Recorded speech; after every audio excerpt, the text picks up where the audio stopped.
The grease was already popping in a black skillet older than anyone still living in that house. Lard, not butter, cornmeal, not flour, and hands that never once opened a cookbook to know what came next. Here are 30 hillbilly tricks poor families used that rich people are now copying. Your grandmother kept a pot on the back of the stove that never went completely empty. Chicken backs, neck bones, the knuckle end of a ham, anything with marrow went into that water and simmered until the kitchen smelled like Sunday even on a Wednesday. She added a splash of vinegar, though she would never have called it acid extraction. She just knew it pulled the good out of the bones. The broth turned golden by afternoon, thick enough to coat the back of a wooden spoon, and she ladled it over rice or poured it into mason jars that lined the refrigerator shelf like amber medicine. That pot cost nothing. The bones were free. Butchers used to give them away because nobody with money wanted them. Now those same bones sell for $3 a pound at the farmer's market, and wellness clinics charge $8 for a single cup of what your grandmother made from scraps she would have fed to the dog if the pot was already full. The bone broth industry passed $1 billion in sales, and not one of those companies invented a thing. Nobody bought a cast iron skillet. You inherited one. It came to you black and smooth from decades of lard and heat, seasoned by every meal your mother and her mother cooked before you, and the first rule was that you never, not once, let soap touch that surface. You wiped it clean with salt and a rag while it was still warm. You dried it over the flame. You rubbed it with a thin coat of grease before you put it away. The skillet remembered every pork chop, every batch of cornbread, every egg fried in bacon fat at 5 in the morning before the men left for the mine. Those skillets outlived the women who used them. Now companies sell new cast iron for $200 and call it heritage cookware. They write instructions on how to season it, as if the knowledge could come from a pamphlet instead of standing next to someone who never needed one. In the 1950s, if you smelled like ramps, people knew exactly where you came from and what you could not afford. That sharp, garlicky stink clung to your clothes and your breath for days, and it marked you as poor, as mountain, as someone who dug food out of the dirt instead of buying it at a store. The Cherokee had been harvesting ramps every spring for centuries before that stigma existed, pulling the wild leeks from shaded coves when the forest floor was still cold, eating them raw or fried with eggs and potatoes to thin the blood after a long winter. Ramp suppers were community events in West Virginia and eastern Kentucky, the first fresh green thing after months of dried beans and canned goods. Now those same ramps sell for $20 a pound at farmers markets in Brooklyn, and Sean Brock built part of his restaurant empire around Appalachian ingredients that used to embarrass the people who ate them. The mountains did not change. The price tag did. She kept it in a crock on the counter, fed it flour and water every morning like a living thing. Because it was. That sourdough starter had been in the family longer than the farmhouse. Her mother gave it to her the day she married, wrapped in a cloth inside a jar, and her mother's mother had done the same before that. The bread it made was dense and sour and nothing like what came from a store, and if you forgot to feed it, if you let it go cold too long, you lost something that could not be replaced by starting over.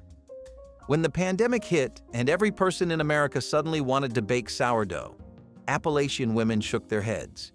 They had never stopped. The starters they tended were not a trend. They were an inheritance. You can buy a dehydrated starter online now for $15, but it will not carry the taste of a kitchen where the same hands fed the same culture for 50 years without missing a morning. The same hands that fed that starter also rendered the fat. Every fall, when hog killing time came, the women cut the leaf fat from around the kidneys and the back fat from under the skin, chopped it into small pieces, and melted it down slow in a heavy pot until the kitchen filled with a smell that was equal parts rich and animal. The cracklings left behind, those crisp brown bits of rendered tissue, went straight into cornbread batter or got eaten warm with salt right off the stove. Lard was the only cooking fat most poor families could afford, and it made pie crusts that shattered at the touch of a fork and biscuits so flaky they barely held together. Doctors spent 40 years telling people to stop using it. Margarine and vegetable shortening replaced it on store shelves. Now, heritage lard sells for $15 a jar at specialty markets, and pastry chefs swear nothing else produces the same crust. The grandmothers who rendered it in their yards for free would have laughed themselves breathless. The sound of jars sealing was the sound of winter taken care of. That faint pop, one after another, coming from the counter where the ball jars cooled. Every lid that sucked down tight meant one more week your family would eat. The women started before dawn in August, standing over boiling water baths in kitchens with no air conditioning, peeling tomatoes until their fingers turned red and raw. Green beans, corn, peaches, pickled beets, chow relish. The cellar shelves filled row by row like a library of everything the garden had given. You learned which recipes needed a pressure canner and which ones could water bath. And you learned it the hard way if you got it wrong, because a jar of green beans sealed without enough heat could kill you. Now canning kits sell for $300, and TikTok videos with billions of views teach what used to pass from mother to daughter without a single word written down.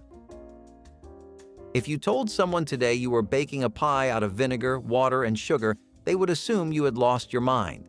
But in the 1850s, when lemons cost more than most families earned in a day and fresh fruit disappeared between November and May, Hill women figured out that a tablespoon of white vinegar in a custard filling produced a tartness close enough to lemon that nobody at the table complained. They called them Desperation pies: vinegar, water, sugar cream, shoe fly, and everyone was built from whatever sat in the pantry when nothing else was coming. The shoofly pie started as a crustless molasses cake baked for the 1876 centennial, and the name came from the children who had to wave flies away from the pools of sweet molasses cooling on the windowsill. Bon Appetit ran a feature calling Desperation, Pies a Comeback. The women who invented them would have been confused by the word comeback. They never left the kitchen in the first place.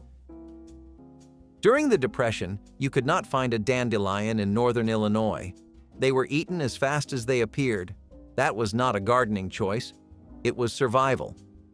The bright green leaves that most people now spray with weed killer were the only fresh vegetables some families had access to in early spring, and they were packed with more iron, calcium, and vitamins than anything sitting on a grocery store shelf. Your grandmother knew to pick them young, before the flowers opened, when the leaves were still tender enough to eat raw with a little vinegar and bacon fat drizzled on top. She boiled the older ones 3 times to pull out the bitterness, the same technique she used on poke greens and mustard. Now urban foraging classes charge $60 a session to teach people how to identify what every poor family already knew was growing in their own front yard. The greens have not changed. The people picking them have. Nothing was thrown away. Not the tongue, not the feet, not the brains, not the intestines. When a hog was butchered in Appalachia, every part of that animal had a destination. The head went into souse meat, the organs into liver mush or scrapple, the intestines were cleaned and stuffed for sausage casings or boiled into chitterlings, and the blood became blood pudding. Even the bladder got saved. Children blew it up like a balloon. The fat rendered to lard, the bones simmered into broth, the skin fried into cracklings. Waste was not a moral position. It was math. A family that threw away the feet of a hog was a family that did not understand how close they were to going hungry. Michelin-starred restaurants now charge $40 for roasted bone marrow on toast and call it nose-to-tail dining, a philosophy that poor families practiced without ever giving it a name.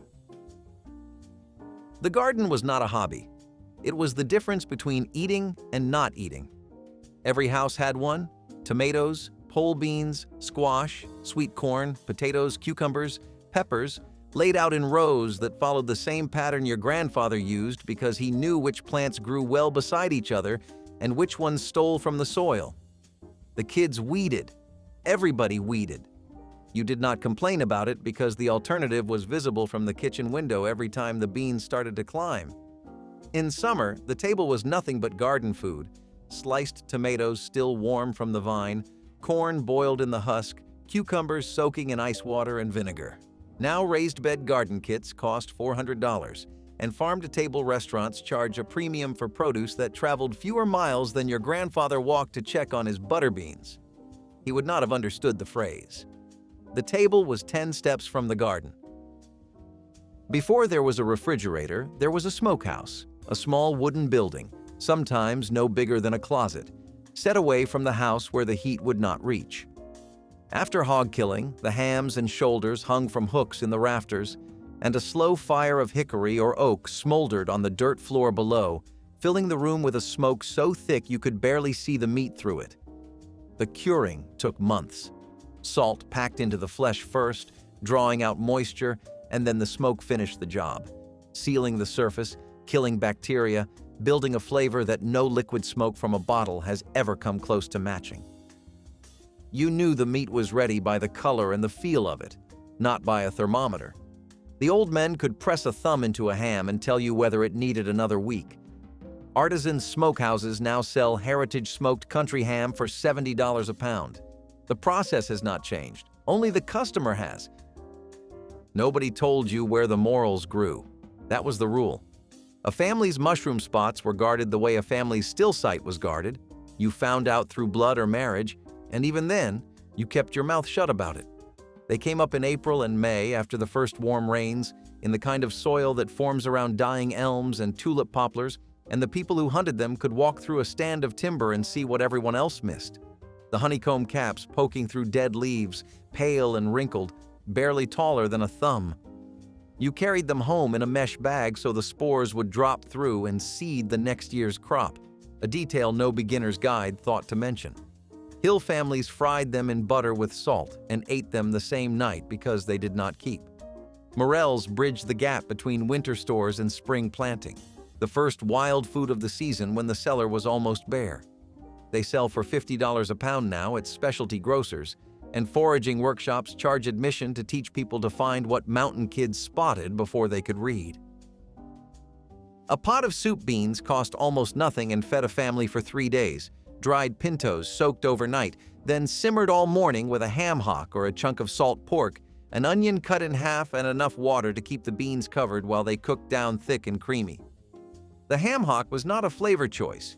It was the cheapest piece of pork at the store, sometimes 5 cents a pound, and it gave the broth a smoky depth that turned plain beans into a meal worth sitting down for. You ate them over cornbread with raw onion on the side and a glass of buttermilk, and that was supper. Nobody apologized for it. The pot stayed on the stove, and every day the beans tasted better as the liquid thickened and the pork fell apart into the broth. Now one-pot cooking is a wellness philosophy. Your mother could have told them everything they needed to know before the water boiled.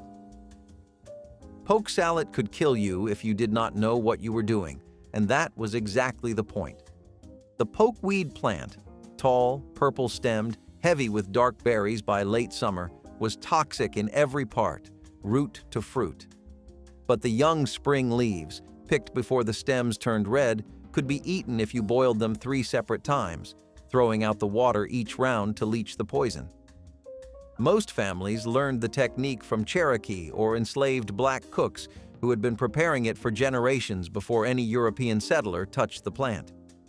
Grandmothers gathered it in secret, not because the knowledge was sacred, but because being seen picking poke meant you were poor enough to eat weeds, and that shame followed you to church on Sunday. Families who took longer to recover from the Depression picked their poke where neighbors could not see.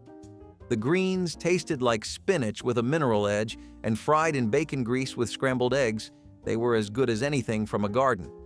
Chefs in Asheville and Nashville now serve poke salad as a heritage dish. The women who once hid while picking it never got the credit. Long before anyone called it gut health, the crocks were already working. Sauerkraut packed in salt and pressed under a stone, cucumber pickles brined in vinegar and dill with a grape leaf dropped in to keep them crisp. Chow chow relish made from the last green tomatoes before the first frost, chopped with cabbage and onion and peppers, and sealed in jars that glowed yellow and green on the cellar shelf. Fermentation was not a food trend. It was the only way to make vegetables last from October to April when you had no freezer, and the nearest grocery was 20 miles of bad road. The German and Scots-Irish settlers who came into the Appalachian valleys brought these techniques with them in the 1700s, and they passed them down so consistently that families in West Virginia were still using the same crocks and the same brine ratios 2 centuries later. Kombucha alone is now a $3 billion industry. The crocks that started it all are in antique shops. She kept the seeds in envelopes in a shoebox on the top shelf of the pantry, and every envelope had a name written in pencil: Half Runner, Turkey Craw, Greasy Cut Short, October Bean, names that never appeared in any catalog because they had been passed between neighbors and kin for so long that nobody remembered where they started. Saving seed was automatic. You let the best pods dry on the vine, shelled them out in October, and stored them somewhere cool and dark until spring. The varieties were adapted to that specific hillside, that specific altitude, that specific soil, refined by 100 growing seasons into something no commercial seed company could replicate. When the old gardeners died, the seeds often died with them, tossed out by children who did not know what was inside those envelopes. Chef Travis Milton now grows over 100 rare Appalachian varieties at his restaurant in Bristol, Virginia, collected from mountain old-timers before the last of them stopped planting. Every seed he saved is a voice that almost went silent. Making sorghum was an all-day production that smelled sweet enough to pull you off the road. The cane stalks were stripped by hand, fed through a horse-drawn press that squeezed the juice out in a thin green stream, and that juice was boiled down in a long, shallow copper pan over a wood fire, stirred constantly for hours while the water evaporated and the liquid turned from pale green to deep amber. One misstep with the heat and the whole batch scorched. The person stirring had to know the color, the way the bubbles changed shape, the exact moment to pull the pan. Sorghum was the only sweetener most mountain families could afford. White sugar was a store-bought luxury. A gallon poured over hot biscuits with butter could make a cold morning feel like a holiday. That same gallon now costs $25 at a specialty food shop, bottled with a label that says artisan on it, as if the word adds something the sorghum does not already have. A shirt lasted until it could not be patched anymore.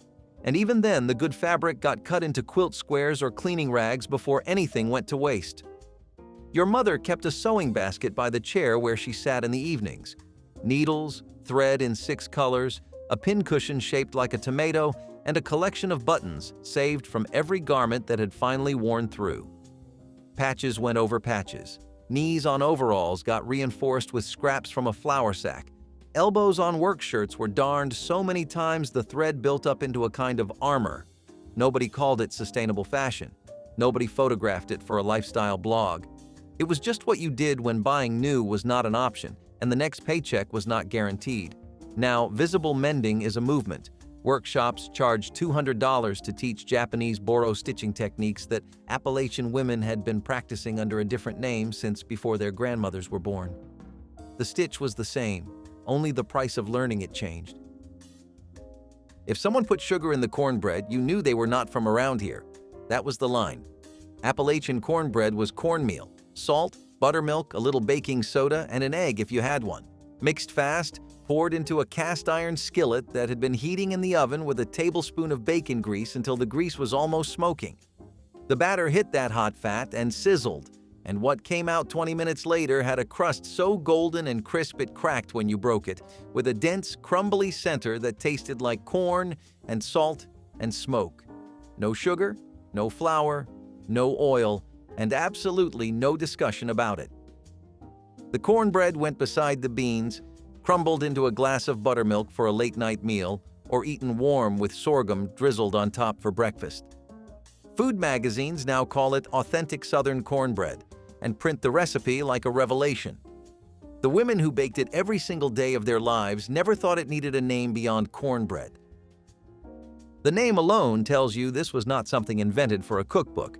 Leather britches were green beans, usually half-runners or greasy beans, strung on heavy thread with a darning needle and hung from the porch rafters or across the kitchen to dry in the late summer air.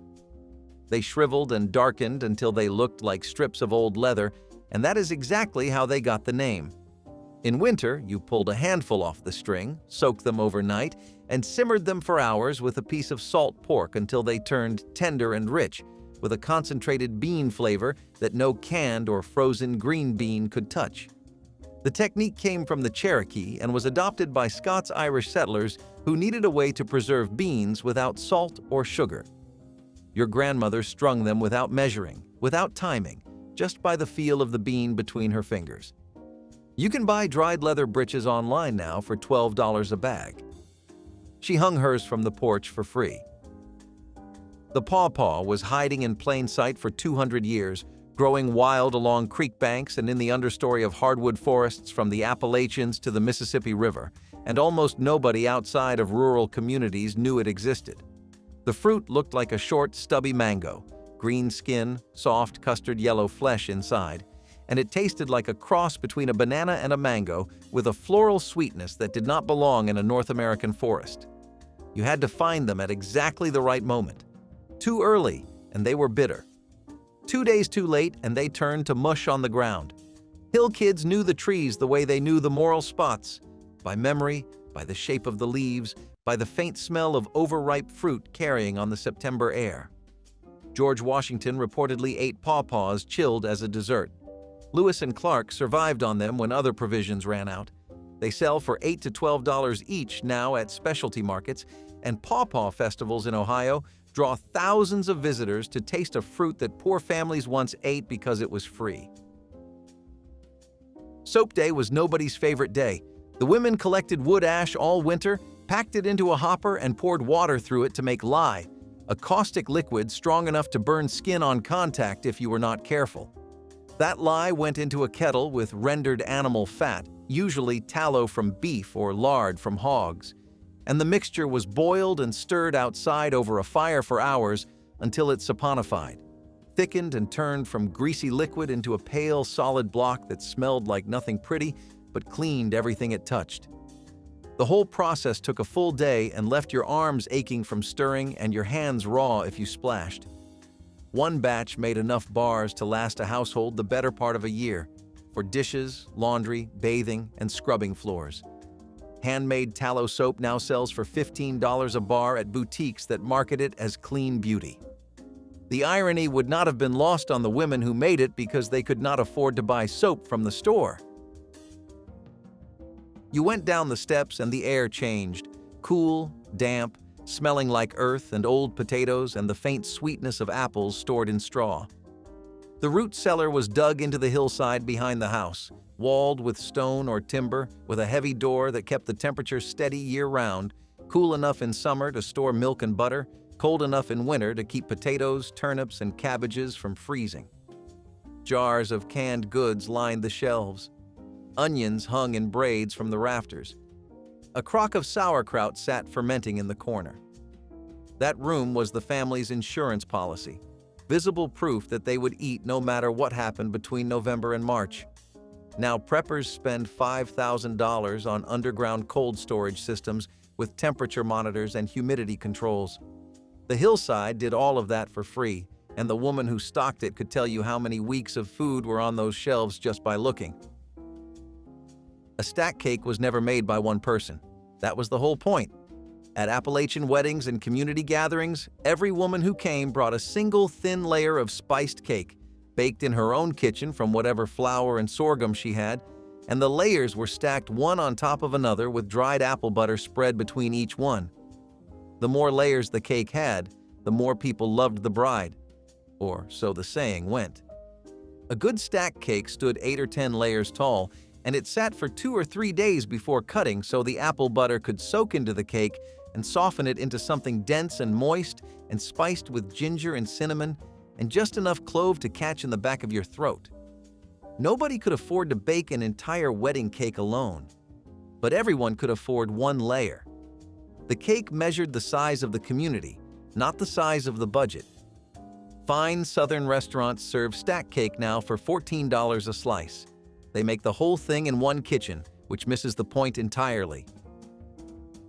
If the cake brought people together, the blackberries sent you out alone into the heat to earn what you ate. July picking was dangerous work. Copperheads coiled under the brambles, chiggers buried into every inch of exposed skin, and the thorns tore your arms bloody no matter how careful you were. The rules were strict and passed down without discussion. Long pants in 100-degree heat, sleeves down, ankles wrapped. You watched where you stepped before you reached for anything. The berries grew wild along fence rows and at the edges of old fields, and a good picker could fill a 5-gallon bucket in a morning if the patch was thick. That night, there would be cobbler, hot, bubbling, with a biscuit crust that soaked up the purple juice until it turned almost black. Your grandmother made it the same way every July until the July she did not, and nobody who came after her could get the crust right. The greens were good, but the liquid they left behind was the real treasure. Pot liquor, the dark, rich broth at the bottom of every pot of collards, turnip greens, or mustard greens, was packed with the vitamins and minerals that had cooked out of the leaves, mixed with the smoky fat of whatever pork had simmered alongside them. You sopped it up with cornbread, poured it over rice, or just drank it straight from a cup like broth, and it tasted like salt and smoke and iron and green all at once. Throwing it out was unthinkable. That liquid fed babies who were teething. It nursed sick people back to health. It stretched a pot of greens into 2 meals instead of 1. Health food brands now bottle and sell pot liquor as a superfood broth, labeling it with words like mineral-rich and plant-based. Your grandmother would have called it what was left in the pot. The quilt on the bed was not decoration. It was a record of everything the family had worn and outgrown and used up. Scraps of your father's work shirts, a piece of the dress your mother wore to church until it thinned at the elbows, the corner of a flour sack that once held 20 pounds of white lily. The women gathered for quilting bees, stretching the layers over a frame in someone's front room, stitching for hours while they talked about who was sick and who was getting married and whose garden was doing well that year. A single quilt could take weeks, and the stitching told you who made it. Tight, even stitches meant steady hands. Uneven ones meant old eyes or cold fingers working by lamplight after the kids were asleep. Heritage quilts sell for $500 at craft fairs now. The ones on the beds in those old houses were worth more than that, but nobody ever thought to put a price on them. The chickens were not pets. That was understood from the start. They lived in a coop built from scrap lumber and chicken wire, scratched in the dirt yard all day eating bugs and kitchen scraps. And in return, they gave you eggs. Brown ones, white ones, sometimes blue-green ones from the Araucanas, warm from the nest box every morning when you reached under a hen who did not appreciate the intrusion. Kids had the egg-gathering job because their hands were small enough to reach into the corners and because nobody felt sorry for a child who got pecked. You learned to move quick. A hen that stopped laying became Sunday dinner. There was no retirement plan for chickens. Now designer coops cost $3,000, and suburban families raise backyard flocks as a lifestyle choice, posting photos of their hens on social media like proud parents. The women who kept chickens because eggs from the store cost money they did not have would not have understood the hashtag. It was the leftover, the thin, tangy liquid that remained in the churn after the butter formed. And for most of the country's history, it was either free or close to it. Mountain families drank it cold with cornbread crumbled into the glass, poured it into biscuit dough to make them rise, used it to soak chicken before frying, and gave it to the children when sweet milk had already turned. It kept longer than regular milk because the acid in it slowed the spoiling, and in the days before every house had a refrigerator, that mattered more than taste. The old people drank it plain, straight from a mason jar, and they would tell you it settled the stomach and cooled you down in the summer better than water. Cultured buttermilk costs $6 a quart now at the grocery. The real thing, the actual byproduct of hand-churned butter, barely exists anymore because almost nobody churns butter at home. The taste left with the practice, and both are gone from most kitchens for good. There was no television, no phone to scroll, no screen of any kind between you and the evening. You sat on the porch after supper because that is what everyone did, in rocking chairs, on the steps, on a swing that creaked with a rhythm that matched the crickets. The neighbors walked by and stopped to talk. The kids chased lightning bugs in the yard. Somebody shelled beans into a paper sack. Somebody else told a story everyone had heard before, and everyone laughed in the same places anyway. It cost nothing because it required nothing except time and the willingness to sit still. slow-living retreats now charge $500 a night for the experience of doing nothing in a beautiful place. And digital detox programs sell the absence of technology like it is a luxury. Your grandparents did not call it slow living. They called it Tuesday. And the porch has been empty since the last one of them stopped coming out to sit.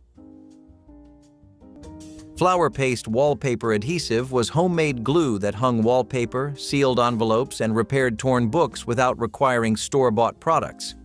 The recipe called for cooking flour and water together over low heat until the mixture thickened into smooth paste. The result was strong, flexible adhesive that dried clear and held paper firmly against surfaces. Families used this paste to decorate their homes with wallpaper scraps, catalog pages, or newspaper sheets, brightening otherwise plain wooden walls.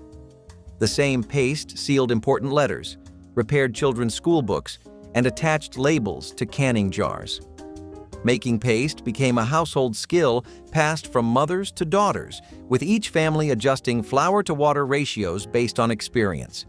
The paste cost virtually nothing and worked as well as commercial products for most paper applications. It represented self-sufficiency, proving that basic cooking skills could solve problems far beyond the kitchen. Adding a pinch of salt to coffee grounds before brewing was something the old folks did without explaining why, and if you asked, they just said it tasted better. They were right. The sodium blocks bitter compounds on your tongue, smoothing out the harshness of cheap, over-roasted beans, the only kind most rural families could afford.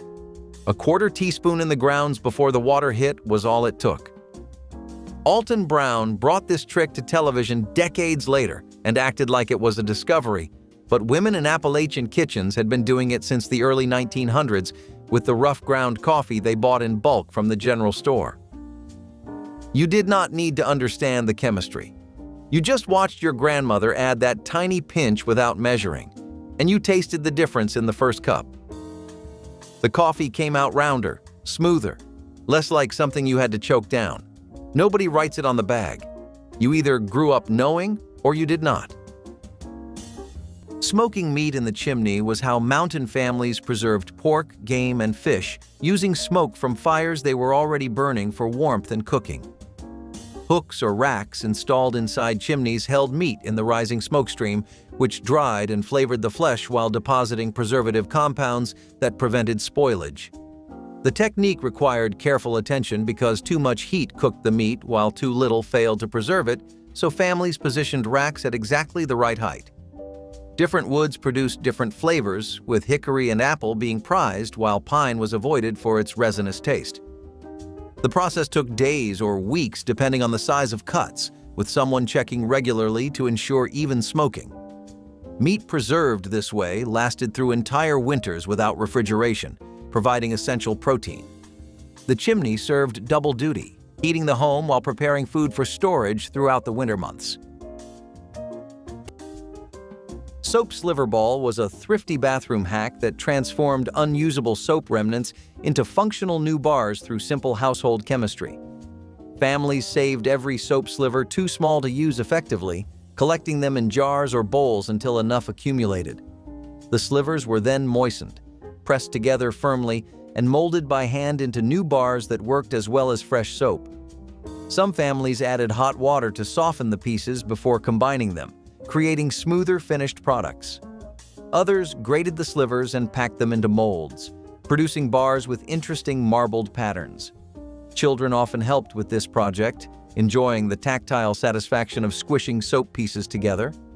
The practice eliminated waste entirely, ensuring that every bit of purchased soap served its purpose. This hack represented the mountain philosophy that throwing away useful material was simply unacceptable when creativity could extend its life. Those kitchen tricks kept daily cooking smooth, but some of the old methods reached back centuries, to a time when survival depended on knowing what to do with dried corn and a pile of wood ash. Making lye from hardwood ash to turn corn into hominy was one of the oldest cooking techniques in North America, learned from the Cherokee and other indigenous peoples long before anyone called it nixtamalization. You packed clean ash into a wooden hopper, poured water through it, and collected the alkaline liquid that dripped out the bottom. Dried corn soaked in that lye water for a day or two until the hulls loosened and slipped off and the kernels swelled to twice their size. The process unlocked niacin that the body cannot absorb from untreated corn. Without it, families who lived on corn developed pellagra. The old cooks did not know the word. They knew that treated corn kept people well and untreated corn did not, and they passed the method along without ever needing a laboratory to prove what their hands already understood. Storing eggs in water glass was the preservation method that kept mountain families supplied through winter months when hens stopped laying entirely and eggs became scarce. Water glass, a solution of sodium silicate and water, sealed eggshells by filling their tiny pores and preventing air and bacteria from entering. Fresh eggs were carefully lowered into crocks filled with the solution, where they remained edible for 6 months or longer without refrigeration. Families gathered eggs during peak laying season and preserved dozens at a time, ensuring protein through lean months. The technique required clean eggs with intact shells, so women handled each one carefully, rejecting any with cracks that might introduce contamination. Eggs preserved this way cooked normally, though they sometimes produced flatter whites, which mattered little when food security was the priority. The crocks were stored in cool cellars where temperatures stayed stable. Vinegar copper cleaner transformed tarnished pots, pans, and hardware into gleaming surfaces using nothing but pantry vinegar and table salt. The method was simple enough that children could help with the task, mixing white vinegar with salt to create a paste that cut through oxidation and grime. Families would rub this mixture onto copper surfaces using old rags or their bare hands, watching dark tarnish dissolve away to reveal the warm orange metal underneath. The chemical reaction between acid and salt broke down the oxidized layer without scratching or damaging the copper beneath. Mountain households took pride in their copper cookware, often passed down through generations, and this cleaning method kept heirloom pieces functional and beautiful. The same mixture worked on brass door hardware, cabinet pulls, and decorative items throughout the home. No store-bought polish could match the effectiveness or the satisfaction of watching grime disappear. Making buttermilk from scratch with a splash of vinegar and regular milk was one of the oldest substitutions in country baking. And it worked because the acid did exactly what real buttermilk does. It reacted with baking soda to produce the carbon dioxide that made biscuits rise and pancakes turn fluffy. 1 tablespoon of white vinegar stirred into a cup of whole milk, left to sit for 5 minutes until it thickened and curdled slightly, gave you something close enough that no one at the table could tell the difference. Before the 1920s, real buttermilk was the liquid left over from churning cream into butter, and every household that kept a cow had plenty. When families stopped churning, this trick kept the old recipes alive. You poured until the milk looked right, added the vinegar by feel, and moved on. It was just what you did when the recipe called for something you did not have and the nearest store was 20 miles of dirt road away. Adding molasses to beans was the sweetening trick that transformed plain pinto beans into something approaching Boston baked beans without expensive ingredients. A generous pour of sorghum molasses or blackstrap stirred into the bean pot during the last hour of cooking added depth, color, and a subtle sweetness that balanced the earthy bean flavor. The molasses also helped thicken the pot liquor into a glossy sauce that clung to each bean. Mountain families grew their own sorghum cane and pressed it into syrup, making molasses an affordable sweetener when white sugar was luxury few could afford. The combination of beans, molasses, and salt pork became a complete meal that satisfied for hours and cost almost nothing to prepare. Children often preferred molasses beans to plain, making them easier to feed during lean times. This technique spread through Appalachian communities as families shared recipes at church gatherings and community events. Butter wrapper greaser was a frugal technique that squeezed every bit of value from purchased butter by saving wrappers for greasing baking pans. Families carefully preserved the waxy paper wrappers after unwrapping butter sticks, folding them and storing them in kitchen drawers. When recipes called for greased pans, these saved wrappers provided enough residual butter to coat surfaces without using additional product. Children learned early to smooth wrappers flat rather than crumpling them, maximizing the usable surface area. The wrappers worked perfectly for cake pans, cookie sheets, and bread loaf tins, preventing sticking without any waste. Some families stored wrappers in the refrigerator to keep the butter residue fresh, while others kept them at room temperature for easier spreading. This simple habit saved measurable amounts of butter over time, stretching grocery budgets in households where every penny counted. Testing oil temperature with a pinch of flour was how every country cook knew the skillet was ready for frying, decades before anyone owned a kitchen thermometer. You dropped a small pinch into the hot grease and watched. If it sank and sat, the oil was too cold. If it sizzled gently and browned slow, you were close.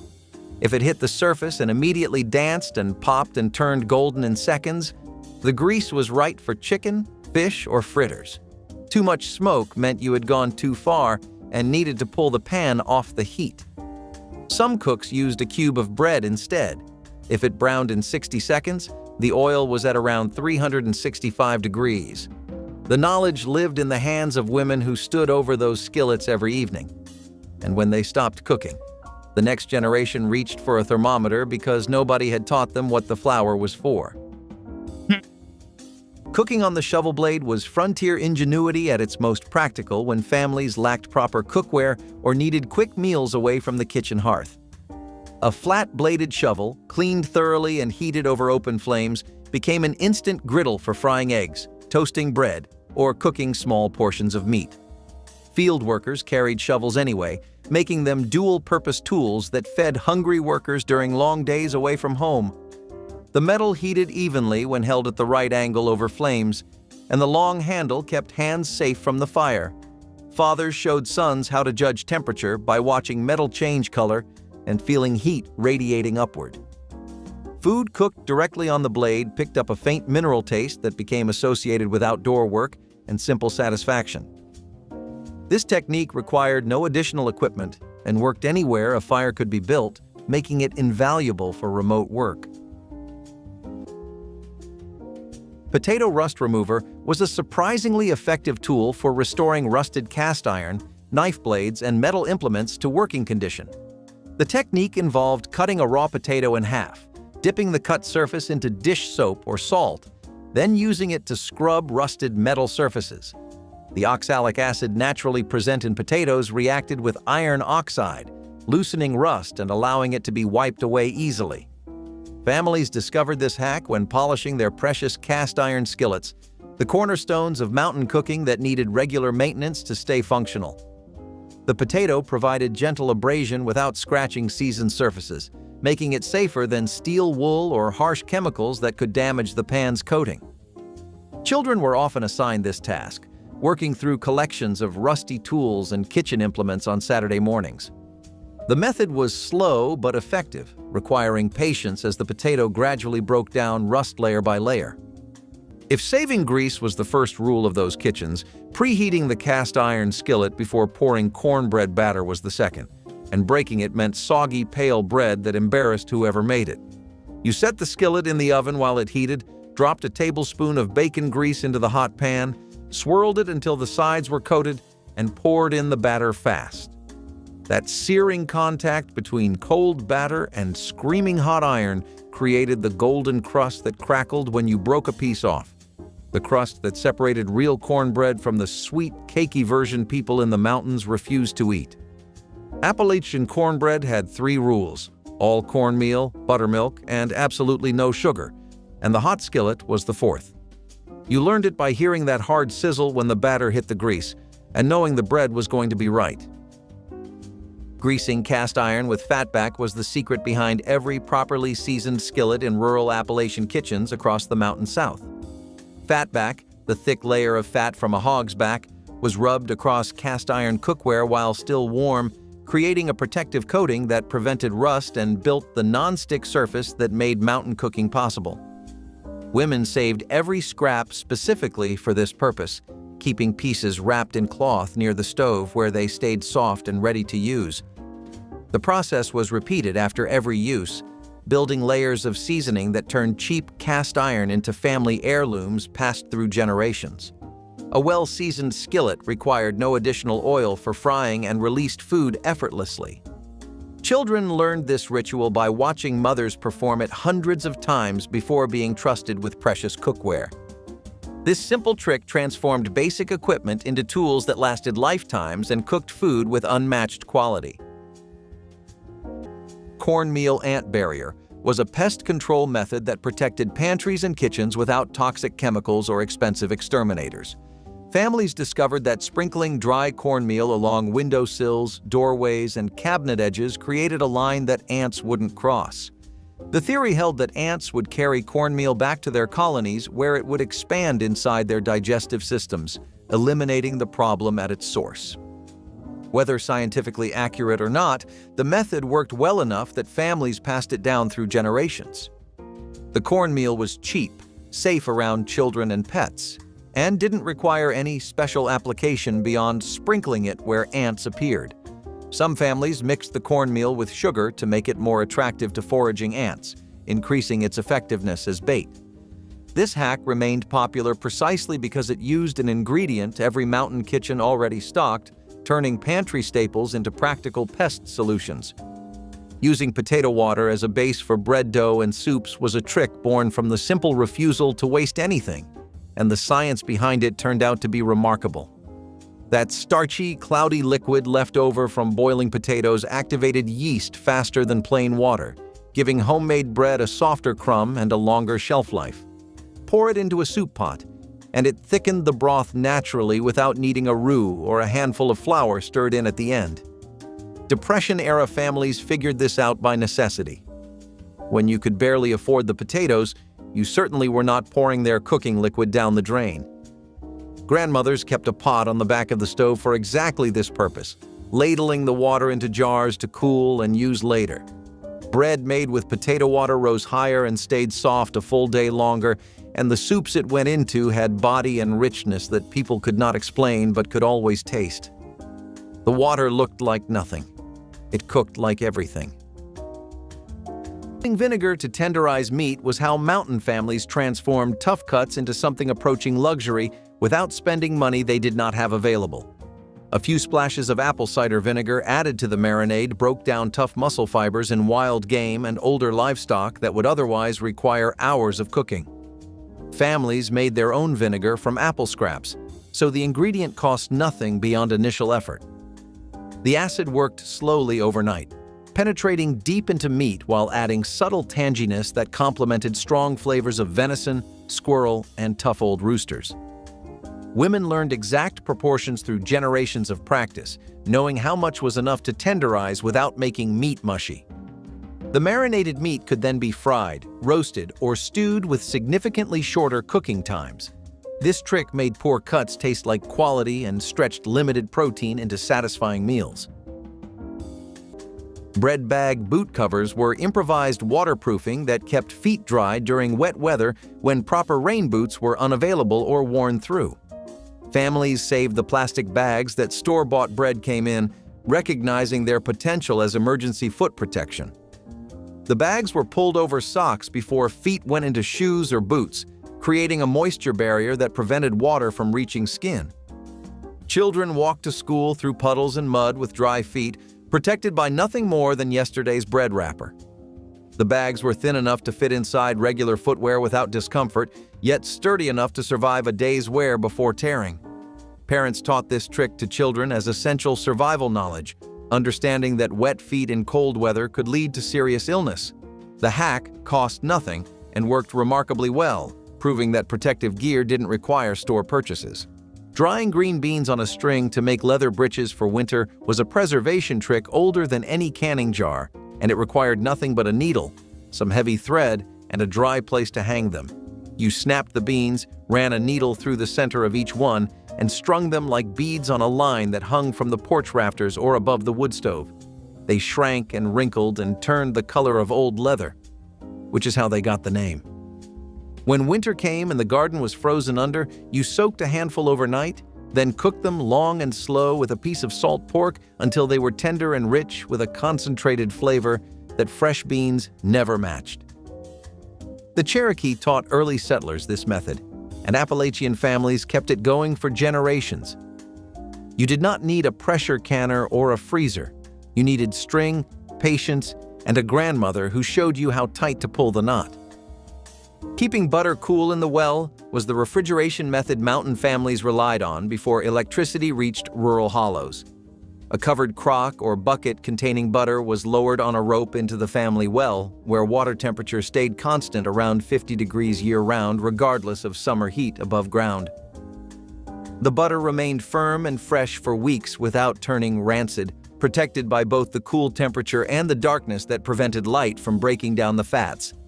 Families designated specific depths for different foods, knowing exactly where to position the rope for optimal cooling. Children were often tasked with lowering and raising the butter crock, learning responsibility through this daily chore. The technique required watertight containers and careful handling to prevent contamination of the drinking water below.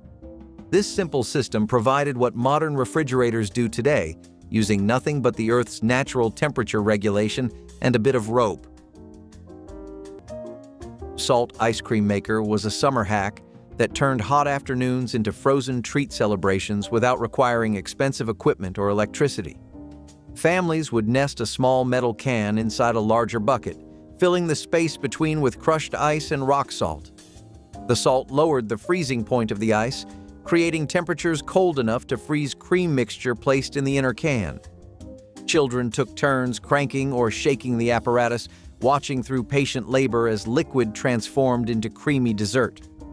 The process took 30 minutes or more of continuous effort, but the anticipation made the rewards sweeter. Homemade ice cream tasted richer than store-bought versions, made with fresh cream, sugar, and whatever flavorings the family had available.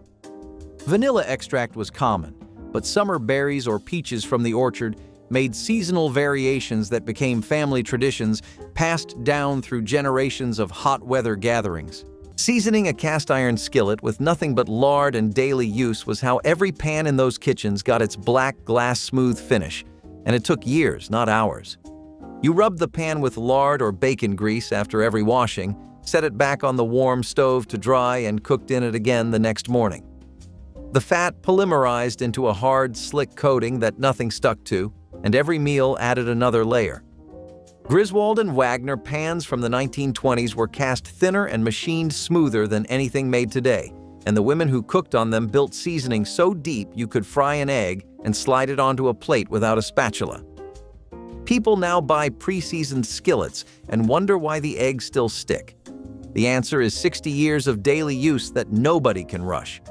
That pan worked because she used it every day of her life, and when she was gone, the seasoning held more of her than any photograph. Burying potatoes in ash was one of the oldest cooking methods mountain families used before electric ovens existed in rural Appalachian communities. Fresh potatoes were nestled directly into warm ashes at the edge of a fireplace, covered completely until only coals surrounded them on all sides. The ash acted as insulation, slowly roasting potatoes over several hours until skins turned papery and insides became fluffy and sweet. Families learned exactly how deep to bury them through years of practice passed from grandmother to granddaughter. The technique required no pots, no pans, and no fuel beyond what was already heating the home. Children were sent to check potatoes by poking them with sticks, learning doneness through texture rather than timers. The finished potatoes emerged with subtle smokiness no modern oven could replicate. This method fed families through winters when other cooking options were limited and fuel was precious. Coffee grounds odor absorber eliminated refrigerator smells, neutralized garbage odors, and freshened musty closets using yesterday's breakfast waste. Families discovered that dried coffee grounds absorbed unpleasant odors as effectively as expensive baking soda, pulling smells from the air and trapping them permanently. Small dishes of grounds placed in refrigerators would eliminate the mingled food odors that accumulated over weeks. The same grounds sprinkled in garbage cans prevented the worst summer smells from overwhelming kitchens. Closets and storage areas benefited from sachets filled with dried grounds, keeping mustiness at bay in spaces with limited ventilation. The grounds could be refreshed periodically by drying new batches in the sun or oven, maintaining effectiveness indefinitely. This hack represented the mountain commitment to finding second uses for everything, transforming waste into household utility. Keeping a slice of bread in the brown sugar jar was one of those small kitchen tricks that sounded like nonsense until you tried it. Brown sugar hardens because the molasses coating on each crystal loses moisture to the air, and the crystals fuse together into a brick you cannot scoop. A slice of plain white bread tucked into the jar released just enough moisture to keep the molasses soft without making anything wet. You replaced the bread every week or so when it went stale, which meant it had done its job. Some families used a damp cloth instead, and others swore by marshmallows, but the bread trick was the cheapest and the most reliable. Nobody explained the science.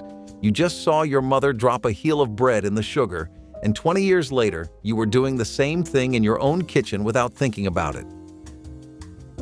Soaking beans with baking soda was a trick that solved two problems at once in mountain kitchens where fuel was precious and time was always scarce for busy families. A pinch of baking soda added to soaking water softened dried beans faster by breaking down their tough outer skins, reducing cooking time by hours. For families burning wood, they had chopped themselves. Shorter cooking times meant real savings in labor and resources. The alkaline water also neutralized compounds that caused digestive discomfort, making beans easier on stomachs. Women learned exact amounts through trial and error, knowing too much soda left a soapy taste while too little made no difference. The beans soaked overnight in crocks near the warm stove, absorbing water and releasing starches. By morning, they were plump and ready, cooking to creamy softness in half the usual time. This knowledge passed quietly between neighbors as practical wisdom that made survival easier. Egg carton. Fire starters turned kitchen waste into reliable kindling that could ignite reluctant firewood on cold mornings. Families saved cardboard egg cartons throughout the year, filling each cup with dryer lint, sawdust, or small wood shavings. Melted candle wax or bacon grease was poured over the mixture, creating compact fire-starting pods that burned hot and long enough to catch larger wood. Each carton yielded a dozen individual starters that could be stored indefinitely in dry locations. The hack solved the perpetual challenge of starting fires in wood stoves and fireplaces, especially during damp weather when kindling refused to catch. One pod placed beneath arranged firewood could have flames roaring within minutes, eliminating the frustration of failed fire attempts. Mountain families kept supplies of these starters ready throughout winter months, knowing reliable heat was essential to survival. Stretching a pot of soup beans with pot liquor and cornbread was the arithmetic of survival in mountain kitchens. You had $1's worth of dried pintos, the broth they cooked down in, and a skillet of cornbread to soak it up, and somehow that fed 6 people until morning. Pot liquor was the cloudy, vitamin-rich liquid left after slow-cooking beans or greens with a ham hock or fatback, and nobody in those kitchens ever drained it off. You ladled it into bowls, crumbled the cornbread straight in, and ate it with a spoon. That broth held B vitamins, iron, and minerals leached from the beans during the long cook. In some Appalachian homes, pot liquor was given to sick kids before anything else because it went down easy and put strength back fast. The meal cost almost nothing. Nobody called it a recipe. It was just what you ate when that was all there was. Wrapping food in wet newspaper before burying it in coals was a technique that created steam cooking without any equipment at all beyond what most families had available. The dampened paper protected food from direct contact with ash, while moisture trapped inside created pressure that cooked fish and vegetables evenly throughout. Mountain families learned this from Native American traditions and adapted it to their own needs, using whatever paper was available from rare newspapers to catalog pages. The paper charred on the outside while food inside steamed to perfection, emerging clean and thoroughly cooked. Timing was crucial because too long meant paper burned through while too short left food underdone. Experienced cooks developed instinct for judging coals and thickness. The technique worked especially well for delicate fish that fell apart when fried, keeping flesh intact while infusing subtle smoke flavor. Children watched this magic happen at fish fries. Using walnut shell dye created rich brown coloring for fabric, Easter eggs, and craft projects using nothing but discarded nut shells and water. Families collected black walnut shells throughout autumn, knowing the dark hulls contained powerful natural pigments. The shells were boiled in water for hours, producing a deep brown liquid that could permanently stain natural fibers and porous materials.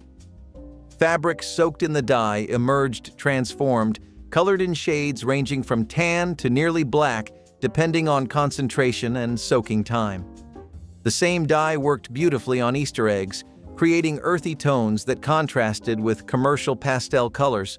Children helped gather shells and watch the magic of color extraction, learning early that nature provided solutions for creative needs. The dye was color-fast and required no chemical mordants for cotton and wool, making it completely free and entirely natural. Those kitchens fed more people than any restaurant ever will. If yours looked anything like theirs, tell us which trick you remember.